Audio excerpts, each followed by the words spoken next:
السلام علیکم ورحمۃ اللہ وبرکاتہ۔ بسم اللہ الرحمن الرحیم، والصلاة والسلام علی رسولہ الکریم وعلی آلہ وصحبہ اجمعین۔ میرے عزیزوں، بھائیوں، بہنوں، بچوں، بچیوں، اور جن سب تک میری بات پہنچے اور اللہ پہنچائے، میرا سب کو سلام ہو۔ اور میں پچھلے دنوں گر گیا تھا، لیکن شکر ہے اللہ کا، ہڈی نہیں ٹوٹی، کوئی دانت نہیں ٹوٹا، لیکن پورے چہرے میں درد ہے۔ تو مجھے ایسے خیال آیا کہ کچھ قرآن کے ساتھ سفر کرنا چاہیے، کچھ حدیث پاک کے ساتھ۔ تو جتنی ہمت ہوگی میں آپ کے سامنے کچھ نہ کچھ پیش کرتا رہوں۔ تو آج میں نے قرآن پاک سے ایک بڑی خاص چیز اخذ کی ہے، وہ آپ کو پیش کرنا چاہتا ہوں۔ انسان کے علاوہ جتنی مخلوق ہے سب تعلیم یافتہ ہے۔ انہیں یہ پتہ ہے ہمارا بنانے والا کون ہے، انہیں یہ پتہ ہے ہماری بندگی کیا ہے۔ کُلٌ قد علم صلاتہ و تسبیحہ، ہر شے کو پتہ ہے میں نے بندگی کیسے کرنی ہے، اللہ کو یاد کیسے کرنا ہے۔ تو یہ آیت بڑی خوبصورت ہے پوری کائنات کو بتانے کے لیے کہ ایک پتھر کو بھی پتہ ہے کہ میرا رب کون ہے اور میری بندگی کیا ہے، میری نماز کیا ہے۔ وَإِن مِّن شَيْءٍ إِلَّا يُسَبِّحُ بِحَمْدِهِ، یہ اس سے بھی زیادہ طاقتور ہے مفہوم کے لحاظ سے آیت، کہ کائنات میں ایک ریت کے ذرے سے لے کر ہمالیہ پہاڑ تک کوئی چیز ایسی نہیں جو اللہ کو یاد نہ کرتی ہو۔ لیکن انسان جاہل پیدا ہوتا ہے، اس لیے آپ حیران ہوں گے بڑے بڑے پڑھے لکھے مفکر سائنسدان وہ ایتھیسٹ ہیں، ان کو یہ بھی نہیں پتا کہ ہمارا بنانے والا کون ہے، ہماری زندگی کا مقصد کیا ہے، ہماری زندگی کا راستہ کیا ہے۔ وَأَنَّ هَذَا صِرَاطِي مُسْتَقِيمًا، اللہ تعالیٰ نے فرمایا یہ ہے میرا بتایا ہوا سیدھا راستہ۔ کہاں سے ملے گا؟ قرآن سے ملے گا، اور تو کہیں سے بھی نہیں ملے گا۔ تو ہمیں سیکھنا پڑتا ہے، اور سیکھنے کے لیے سب سے پہلے قرآن ہے۔ ہم شوق رکھیں قرآن کے سیکھنے کا، قرآن کو پڑھنے کا، قرآن کا ترجمہ پڑھنے کا۔ 500 آیات کے علاوہ تو سب نصیحت ہے، تو بڑا اچھا لگے گا اگر آپ روزانہ کچھ قرآن کے لیے وقت مقرر فرما لیں۔ تو قرآن یہ بتاتا ہے کہ ہم دنیا میں کیوں پیدا ہوئے ہیں، ہمارا خالق کون ہے۔ واللہ خلقکم، تمہیں اللہ نے بنایا کس چیز سے؟ من تراب، مٹی سے بنایا۔ ایک میں نے اشارہ کر دیا کیوں بنایا ہے۔ وما خلقت الجن والانس الا لیعبدون، صرف اس لیے بنایا ہے کہ تم اللہ کے بندے بن کے چلو۔ اچھا، جتنی آسمانی کتابیں ہیں وہ زندگی کا مقصد بتاتے ہیں، خالق کا پتہ بتاتی ہیں۔ تو ساری آسمانی کتابوں کا خلاصہ قرآن پاک، اور قرآن پاک کا خلاصہ علماء کہتے ہیں سورہ فاتحہ ہے، اور سورہ فاتحہ کا خلاصہ ایاک نعبد، یا اللہ صرف تیری بندگی، صرف تیری بندگی، صرف تیری عبادت، صرف تیرے آگے سجدہ، اور کسی کے آگے نہیں۔ وَإِيَّاكَ نَسْتَعِينُ، اور یا اللہ صرف ہم تجھ سے مدد مانگتے ہیں، تیرے علاوہ ہم کسی سے نہیں مانگتے، یا اللہ صرف تجھ سے مدد مانگتے ہیں۔ ایاک نستعین، ایا کا پہلے آیا ہے، پہلے ادھر بھی ایا کا پہلے آیا ہے۔ اس میں یہ مطلب بتایا جا رہا ہے کہ یہ صرف اسی ایک اللہ کی عبادت ہے، اور صرف اسی ایک اللہ سے مانگنا ہے۔ عبد، عبادت عبد سے ہے کہ ہم اللہ کے بندے بن جائیں۔ تو ایک جگہ اللہ نے تعارف کرایا ہے کہ میرے بندوں، میں تمہیں بتاؤں کہ میرے بندے کون ہیں۔ ویسے تو سارے اسی کے بندے ہیں، وما خلقت الجن والانس، انسان جنات سب کو اللہ نے پیدا کیا، لیکن اللہ تعالیٰ فرماتا ہے کہ مجھ سے تعلق جن کا ہے اور جنہیں میں کہہ سکتا ہوں کہ یہ ہیں میرے بندے، تو وہ سورہ فرقان میں ہے صرف 12 باتوں کی، 12 باتیں جس مرد عورت میں ہوں گی اللہ اس پہ مہر لگائے گا کہ میرا ہے۔ جب میرا ہے تو پھر اللہ تعالیٰ اس کے ساتھ معاملہ خاص کرے گا نا۔ تو اللہ تعالیٰ کہتا ہے میرے بندو میرا دین تو بہت بڑا ہے، 12، یہ 5 انگلیاں 10 اور یہ 2 12 کہ 12 باتیں اپنے اندر پیدا کر لو، تم میرے بنو گے، پھر جو تمہاری طرف ہاتھ اٹھے گا اس سے میں کاٹوں گا، جو پاؤں اٹھے گا اس سے میں توڑوں گا، جو آنکھ اٹھے گی اس سے میں پھوڑوں گا، تو پہلے میرے بنو تو صحیح۔ وہ کیا ہیں؟ وعباد الرحمن الذین یمشون علی الارض ہونا، پہلی صفت کہ اللہ کہتا ہے میرے بندے کون ہیں؟ کہتا ہے جو زمین پر عاجزی اور تواضع اختیار کرے۔ اللہ اکبر۔ زمین جب کسی کو اقتدار مل جاتا ہے تو اکڑ کے چلتا ہے، پیسہ مل جاتا ہے اکڑ کے چلتا ہے، شہرت مل جاتی ہے اکڑ کے چلتا ہے، تو اللہ نے کہا پہلی نشانی کیا ہے؟ عاجزی اختیار کرو۔ تو کوئی وظیفہ نہیں بتایا، کوئی تسبیح نہیں بتائی، کہا عاجزی اختیار کرو، اپنی حیثیت کو یاد رکھو کہ اول نطفہ ہوں، آخر ایک مردار ہوں، کچھ عرصے کے بعد چند مٹھی مٹی ہوں، اور پھر اللہ مجھے کھڑا کرے گا تو اس دن دیکھا جس کی نیکیاں بڑھیں گی تو وہ عزت دار ہے، جس کی گھٹ گئیں وہ ذلیل و خوار ہے۔ تو پہلی صفت ہے کہ اللہ کے بندے وہ ہیں جو عاجزی اختیار کرتے ہیں، صرف یہ نہیں کہ زمین پر تواضع سے چلنا، نہیں، وہ پوری زندگی ان کی عاجزی کی ہوتی ہے۔ سورہ لقمان میں ہے کہ لا تمش فی الارض مرحا، بیٹا اکڑ کے کبھی نہ چلنا، انک لن تخرق الارض ولن تبلغ الجبال طولا، کہ تو نہ تو پہاڑوں سے اوپر قد لے جا سکتا ہے، نہ ایڑی مار کے زمین پھاڑ سکتا ہے۔ تو ایک میں مختصر بیان کرتا ہوں، تواضع۔ دوسری تواضع سے جڑی ہوئی بات ہے کہ تواضع کا پتہ کب چلے گا؟ وہ دوسری صفت ہے وَإِذَا خَاطَبَهُمُ الْجَاهِلُونَ قَالُوا سَلَامًا۔ سبحان اللہ۔ جب ان سے کوئی، یہاں جاہلون سے مراد ان پڑھ نہیں، جاہلون سے مراد ہے زیادتی کرنے والا۔ وَأَعُوذُ بِكَ مِنْ أَنْ أَجْهَلَ أَوْ يُجْهَلَ عَلَيَّ، یا اللہ میں پناہ چاہتا ہوں کوئی میرے اوپر زیادتی کرے یا میں کسی پر زیادتی کروں۔ یہاں جہالت سے مراد ہے زیادتی کرنے والا، بدتمیزی کرنے والا۔ تو وہ کیا کرتے ہیں؟ قالوا سلاما، وہ یہ نہیں کرتے کہ اس سے کتنے لوگ قطع تعلق مراد لیتے، باجی السلام علیکم، تو ڈرا ہو رہے سا ڈرا ہو رہے۔ تو میرا اللہ یہ نہیں کہہ رہا، میرا اللہ کہہ رہا جب ان سے کوئی غلط گفتگو کرتا ہے، غلط معاملہ کرتا ہے، بدتمیزی کرتا ہے، تو وہ آگے تمیز کے ساتھ بات کرتے ہیں، وہ غصے سے بپھر نہیں جاتے، وہ اس کے لہجے میں بات نہیں کرتے، وہ ٹھنڈے مزاج کے ساتھ اللہ اس کے رسول کو سامنے رکھ کر وہ بات کرتے ہیں۔ 2، تیسری فرمائی والذین یبیتون لربہم سجدا وقیاما، عبادت کو تیسرے نمبر پر لائے کہ میرے بندوں کی تیسری بڑی صفت یہ ہے کہ وہ رات کو اٹھتے ہیں اور مجھے یاد کرتے ہیں۔ اچھا، اب آج کل سستی کا زمانہ ہے، میرے نبی نے ایک حدیث سنائی تو وہ بہت بڑی خوشخبری ہے آپ کے لیے۔ جو عشاء کی نماز باجماعت پڑھ لے اور صبح کی نماز باجماعت پڑھ لے تو اس کی رات تہجد میں لکھی جائے گی۔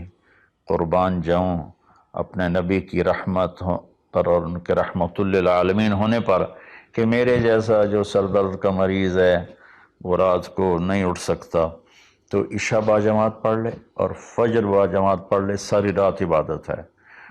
باقی یہ تو ہے یعنی بالکل وہ 33 نمبر والا کام ہے، لیکن ہم پاس لوگوں میں شمار ہیں، اس صفت کے حقدار کہلائیں گے۔ باقی اصل وہ ہیں جو راتوں کو اٹھ کر یاد کرتے ہیں، ایک ہوک سی دل میں اٹھتی ہے، ایک درد جگر میں ہوتا ہے، ہم رات کو اٹھ اٹھ روتے ہیں جب سارا عالم سوتا ہے۔ تو عشق تو ایسی چیز ہے۔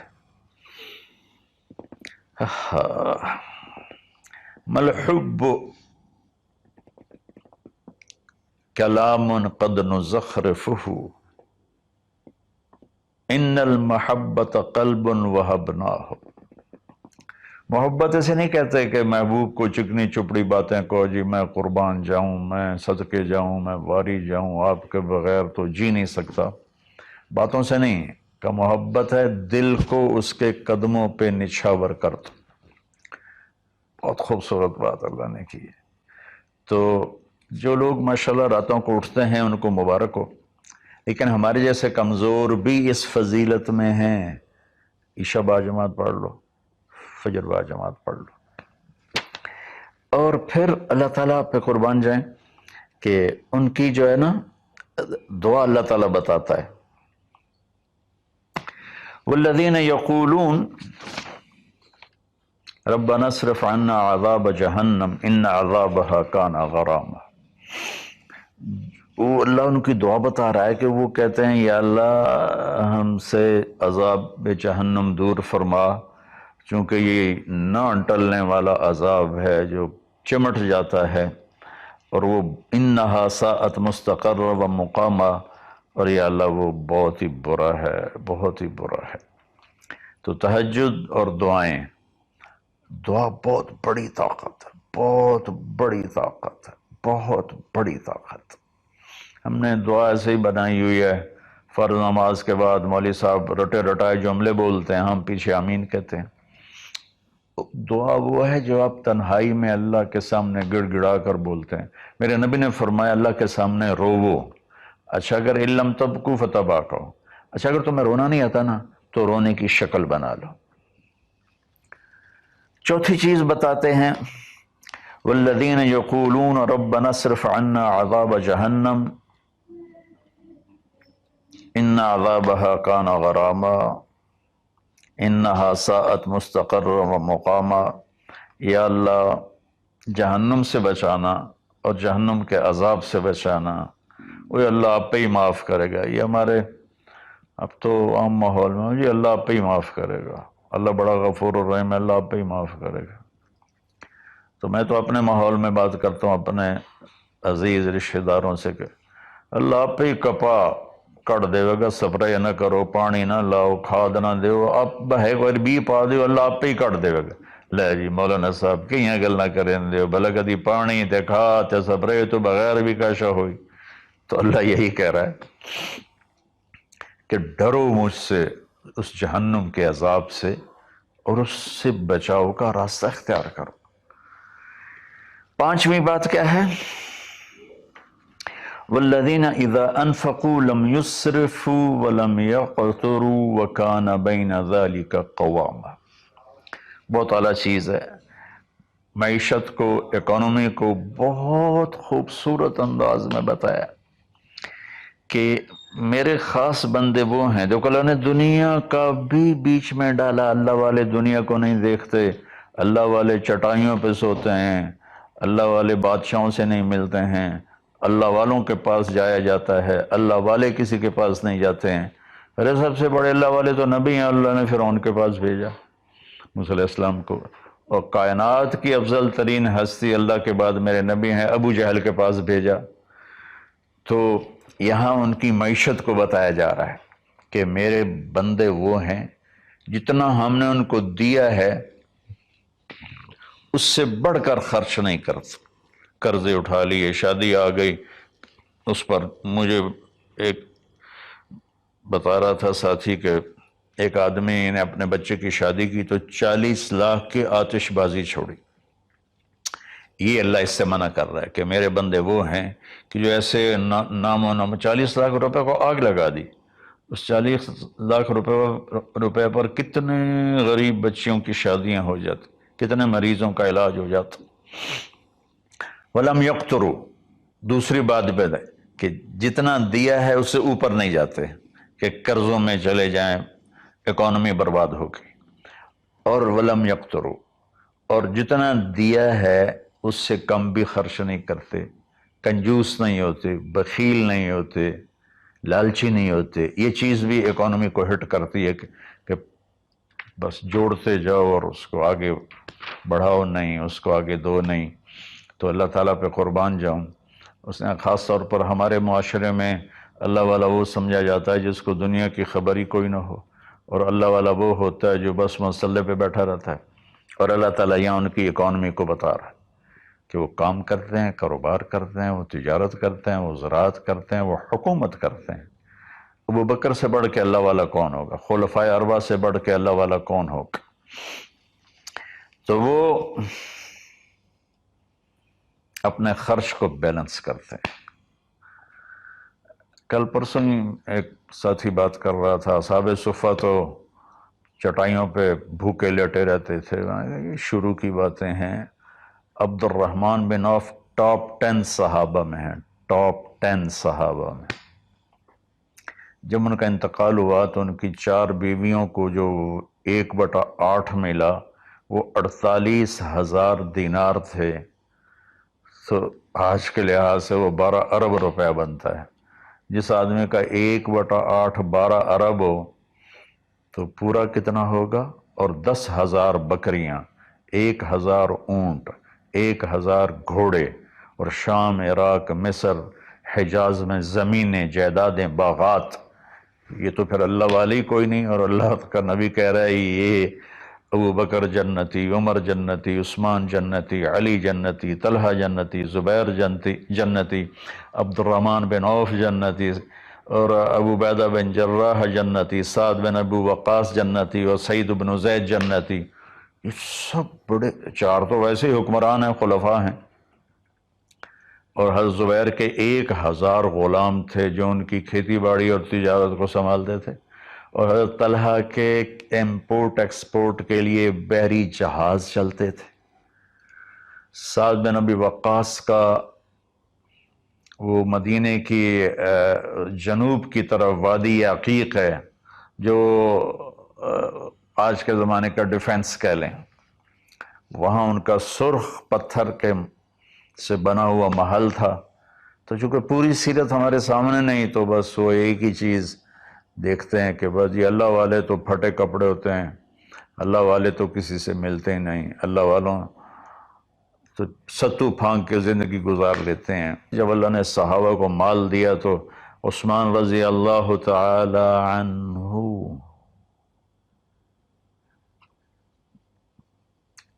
کہنے لگے اپنی بیوی نائلہ کے لیے میں نے چادر خریدی ہے 300 دینار میں، 300 دینار میں، جو 7.5 کروڑ روپیہ بنتا ہے۔ اور کہہ رہے ہیں کہ پتہ نہیں اسے پسند آئے گی کہ نہیں آئے گی۔ تو ہم بیچ میں دنیا کو نکال نہیں سکتے، یہ بڑی غلط تعبیر ہے اسلام کی۔ اس کے بعد کیا ہے ان کی صفت؟ 3 کٹھی بتائی ہیں، 6، 7، 8۔ میں آپ کو 5 بتا چکا ہوں۔ تواضع، عاجزی، اور برائی کا جواب اچھائی، اور راتوں کو اٹھ کے بندگی، اور اپنے کاروبار زندگی میں اعتدال اور بیلنس آف اکانومی تب ہوگا جب اخراجات کو کنٹرول کیا جائے گا۔ وہ ایک آدمی مجھے ملنے آیا تو کہنے لگا یہ اتنے کروڑ کی گھڑی، اور ہمارے پاس گھڑیوں کا ڈھیر ہے، کروڑوں روپے، ہر گھڑی کی قیمت کروڑوں روپے ہے۔ یہ تو نادانی کی بات ہے، نہ کہ کوئی فخر کی بات ہے۔ پھر اللہ تعالیٰ نے بتایا 3 صفتیں کٹھی بیان فرمائیں، وہ کیا ہیں؟ والذین لا يدعون مع اللہ الہا آخر، جو توحید کا جام پیتے ہیں اور اللہ کے سوا کسی کو اس کا شریک نہیں ٹھہراتے۔ دوسرا کیا ہے؟ ولا يقتلون النفس التي حرم اللہ الا بالحق. جو ہمارے علاقے میں خاص طور پر جو قتل کی دشمنیاں ہیں، اور اپر پنجاب میں جو قتل کی دشمنیاں ہیں، گجرانوالہ کے ارد گرد، گجرات کے ارد گرد خاندانوں کے خاندان تباہ ہو کے، اور ایسی سرحد اور بلوچستان کے قبیلوں کے قبیلے تباہ ہو گئے، اور نمازی 5 وقت کے. اور میرا اللہ کہتا ہے جو کسی کو قتل نہیں کرتا سوائے حق ہے. حق ہے، کوئی زانی پکڑا جاتا ہے اور شادی شدہ ہے اور 4 گواہ اس پہ لگ جاتے ہیں، ہم اس کو قتل کرو. اور کوئی جنگ ہے کفر اور اسلام کی، جب اس جنگ میں جب سامنے آئے لڑائی کرنے والا اسے قتل کرو. لیکن جیسے آج کل ہمارا ماحول ہے قتل قتل قتل قتل. بھائیو، اللہ کہہ رہا ہے جو میرے بندے ہیں نا وہ کسی کو ناجائز قتل نہیں کرتے. تیسرا کیا فرمایا؟ ولا یزنون، زنا نہیں کرتے. زنا کیسے پھیلتا ہے؟ بے حیائی سے، جو چند دن پہلے میں نے بات کی تھی. تو کچھ لوگوں نے برا منایا، باقی تو اکثر نے ایکسیپٹ کیا. زنا بے حیائی سے پھیلتا ہے. اللہ کہتا ہے قُلْ لِلْمُؤْمِنِينَ يَغُضُّوا مِنْ أَبْصَارِهِمْ وَيَحْفَظُوا فُرُوجَهُمْ. ایمان والوں سے میرے محبوب کہو کہ آنکھیں نیچی رکھیں اور زنا سے اپنے آپ کو محفوظ رکھیں. سیم آیت وَقُلْ لِلْمُؤْمِنَاتِ يَغْضُضْنَ مِنْ أَبْصَارِهِنَّ وَيَحْفَظْنَ فُرُوجَهُنَّ. اور ایمان والی عورتوں سے کہہ دو کہ اپنی نظریں نیچی رکھیں اور اپنے آپ کو اس فحاشی اور بدکاری سے بچائیں. انسان جذبات کا پتلا ہے، اس کے سامنے جب بے حیائی ہوگی تو وہ یقیناً اس کے غلط جذبات ابھریں گے. اس لیے میرے اللہ نے، میرے نبی نے ہمیں ایک پاکیزہ اور حیا والی شریعت عطا فرمائی. اور اللہ کا فضل ہے امت کے اندر کہیں حیا چھپا ہوا ضرور ہے. خاص طور پر میں اپنے ان بھائیوں سے کہوں گا جو شادی کرنے کے بعد بھی الگ عورتیں رکھی ہوتی ہیں. اللہ کی قسم میں بڑے دکھ اور شرم کے ساتھ یہ بات کر رہا ہوں، کوئی میں ہٹ نہیں کر رہا ہوں، کہ میرے بھائی جو شادی کر کے بھی اور عورتوں سے تعلق رکھتے ہیں، اور اس سے بھی گری ہوئی بات ہے میری بہنیں جو شادی کے بعد بھی غیر مردوں سے تعلق رکھتی ہیں. یہ ہے ہمارے معاشرے میں، اللہ اس سے ہمیں بچائے. تو پھر آگے اللہ کہتا ہے اگر تم نے یہ کام کیا وَمَن يَفْعَلْ ذَلِكَ، اگر تم یہ تینوں کام کرو گے، زنا کرو گے، قتل کرو گے، شرک کرو گے، يَلْقَ أَثَامًا، بہت بڑا گناہ ملے گا. يُضَاعَفْ لَهُ الْعَذَابُ يَوْمَ الْقِيَامَةِ، بہت بڑا عذاب ہوگا. وَيَخْلُدْ فِيهِ مُهَانًا، اور ہمیشہ اس میں رہنا پڑے گا. لیکن إِلَّا مَن تَابَ، سوائے اس کے جس نے توبہ کر لی، وَآمَنَ، اور ایمان لایا، وَعَمِلَ صَالِحًا، اور اس نے اچھے عمل اختیار کیے. اب آگے خوشخبری سننا. اللہ یہ نہیں کہہ رہا اللہ ان کو معاف کر دے گا. اللہ کہہ رہا فَأُولَٰئِكَ يُبَدِّلُ اللَّهُ سَيِّئَاتِهِمْ حَسَنَاتٍ وَكَانَ اللَّهُ غَفُورًا رَحِيمًا. اللہ تعالیٰ فرما رہے ہیں کہ ہائے ہائے، اگر تم توبہ کر لو گے نا، ایمان لے آؤ گے، اچھے عمل کرو گے، تو میں صرف تمہیں معاف نہیں کروں گا، تمہاری برائیاں مٹا کے وہاں نیکیاں لکھ دوں گا. واہ قربان میرے مولا، کہتے معاف نہیں کروں گا، معاف بھی کروں گا اور تمہارے گناہوں کی جگہ نیکیاں لکھ دوں گا. یا اللہ ایسا کیوں کرو گے؟ کہ اس لیے کہ میں غفور الرحیم ہوں. تو من تابا وعمل صالحا فإنه يتوب إلى الله متابا. آگے اللہ نے بتایا کہ توبہ کرنے والا ہے کون؟ جو توبہ کرنے کے بعد اپنے عمل کو بدلتا ہے، اچھا کرتا ہے، یہ ہے صحیح توبہ کرنے والا. لیکن ایک خوشخبری سنا دو. مثلا ایک آدمی کی توبہ کر کے توڑ دیتا ہے. چند دن پہلے ایک نوجوان کا فون تھا، روز نے دھاڑے ماری کہ جی توبہ کرتا ہوں، پھر 15 دن بعد ٹوٹ جاتی ہے، پھر توبہ کرتا ہوں، پھر 15 دن بعد ٹوٹ جاتی ہے. میں نے کہا توبہ کرتے ہو؟ کہتا جی کرتا ہوں. میں نے کہا معاف ہے. وہ انسان ہی نہیں جس سے خطا نہ ہو. وہ انسان ہی نہیں جو بھولے نہیں. تو میرے اللہ نے توبہ کی کوئی لمٹ نہیں رکھی، نہ عدد نہ عمر. بھائی تو 60 سال کا ہو گیا ہے، تجھے حکومت پاکستان ریٹائر کرتی ہے، ہم بھی تیری توبہ قبول نہیں کریں گے. یا بھائی تو 3 دفعہ کر چکا ہے گناہ، اب ہم تیری توبہ قبول نہیں کریں گے. اللہ تعالیٰ کہتا ہے لو بلغت الذنوب عنان السماء ثم استغفرتنی غفرت لک ولا ابالی. میرے بندے میں اتنا بڑا رحم کرنے والا ہوں، تم ایک عورت یا ایک مرد اتنے گناہ کرو کہ زمین پہ رکھتے رکھتے رکھتے رکھتے آسمان کی چھت کو لگا دو، پھر ایک دفعہ کہو یا اللہ معاف کر، تو میں ساری معاف کر دوں. ہمارا اللہ بڑا پیارا اللہ ہے. اچھا،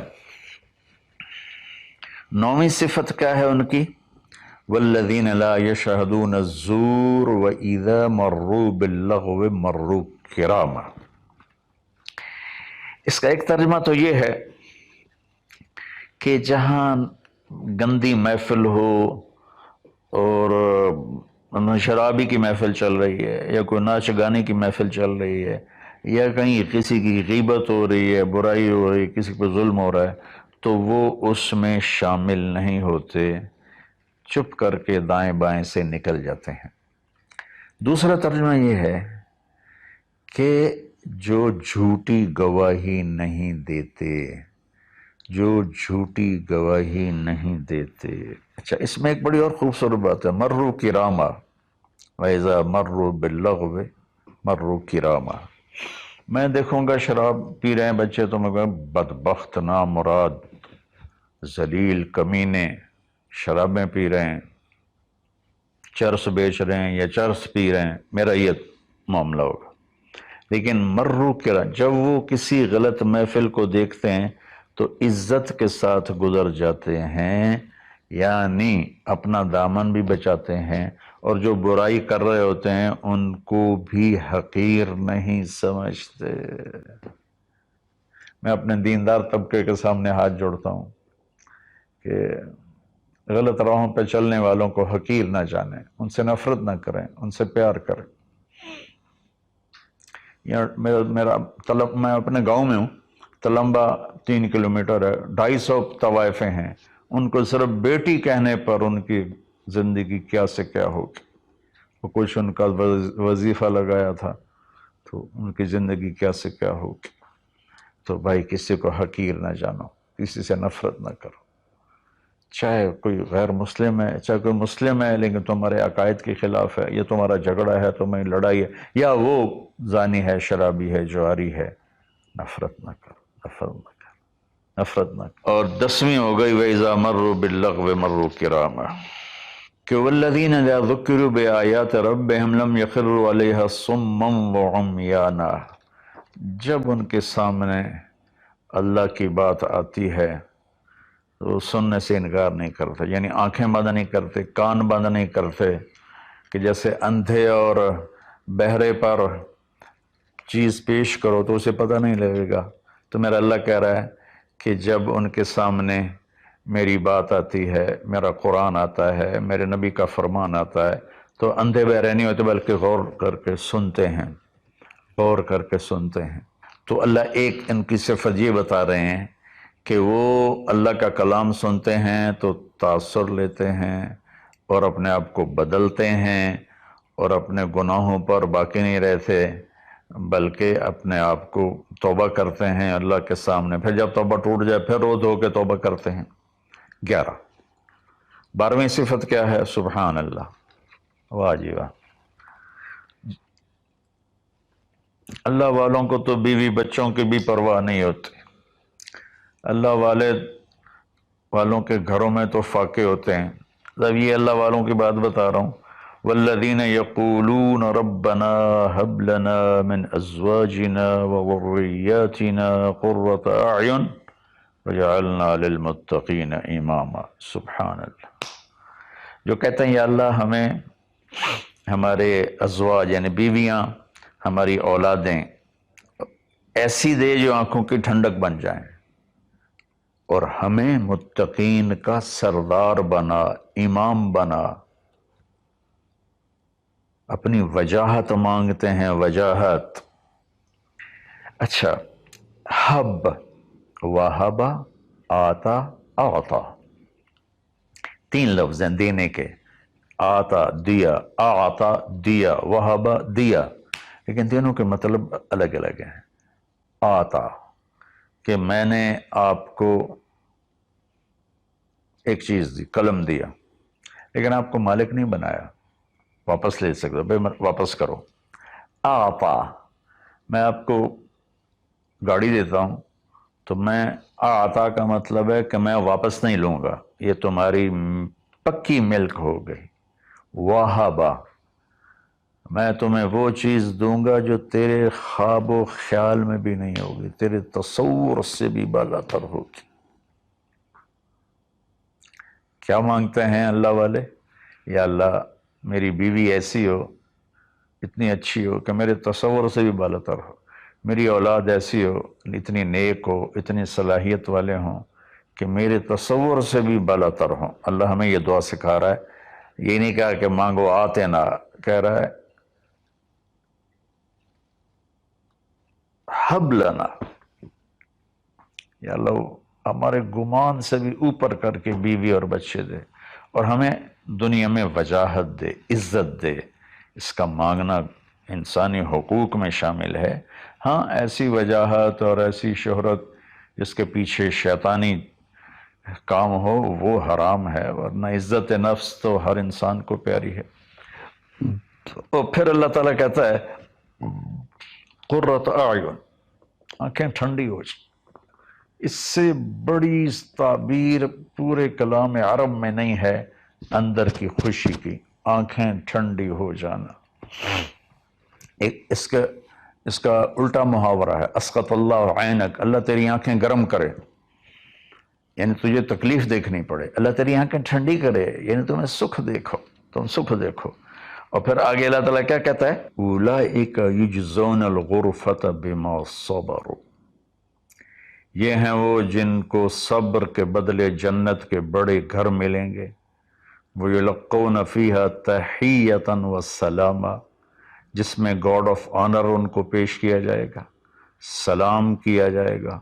خالدین فیہا، اس میں ہمیشہ رہیں گے۔ حسنت مستقرا و مقاما، جو ہمیشہ کے لیے خوبصورت رہے گا، اس کا حسن بڑھتا رہے گا، اور تمہارا بھی قیام کبھی نہ ختم ہوگا۔ میری بات تھوڑی لمبی ہو گئی، معافی چاہتا ہوں، لیکن میرے دوستو اللہ کے واسطے جو کام کرو اللہ کے بندے بن کے کرو۔ سیاست کرنی ہے اللہ کے بندے بن کے کرو، تجارت کرنی ہے اللہ کے بندے بن کے کرو، ملازمت کرنی ہے اللہ کے بندے بن کے کرو، زراعت کرنی ہے اللہ کے بندے بن کے کرو۔ اللہ تعالیٰ مجھے بھی ان 12 صفات کا عمل کرنے والا بنائے اور آپ کو بھی۔ السلام علیکم۔